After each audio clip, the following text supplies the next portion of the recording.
नमस्कार मंडळी, श्री स्वामी समर्थ. आज बनवली आहे मूग डाळीची कचोरी. सिंपल आणि छान अशी मूग डाळीची कचोरी. मूग डाळ 1 तास भिजत ठेवली पाण्यामध्ये आणि हिरवी मिरची, लसूण, थोडं बेसन पीठ असं घेतलेलं आहे.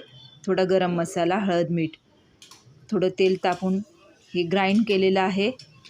धणा आणि थोडीशी बडीशेप ही पण घेतलेली आहे. छान परतवून घ्यायचं. परतवायचीच मेहनत आहे आपल्याला, कारण का मूग डाळ ही कच्ची आहे, त्याच्यामुळे थोडंसं परतवून खूप छान असं परतवायचं त्याला.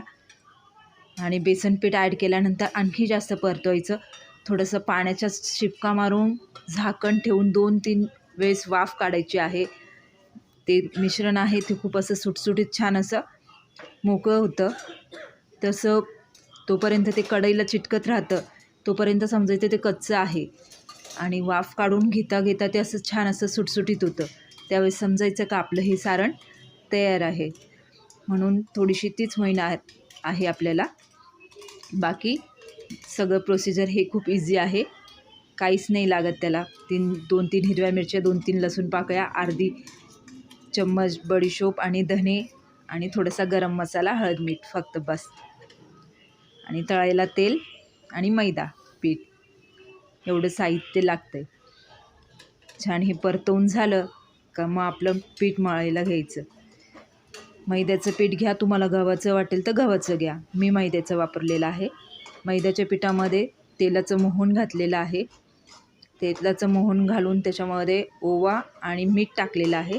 आणि छान पीठ असं थोडंसं मऊ पण नाही म्हणता येणार आणि घट्टही नाही, मीडियम पीठ मळून घ्यायचं आणि 10-15 मिनटं रेस्ट करायला ठेवून द्यायचं. आणि त्यानंतर लाटायला घ्यायचं.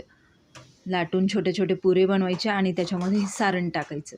सारण भरलं का असं हलक्या हाताने, जास्त लाटायची नाही कचोरी, मीडियम आकाराचीच लाटायची, कारण खूप अशी छान अशी टम फुगून येते. जास्त पातळ केली तर ती अशी चिवट पण होते आणि ती फुगत पण नाही.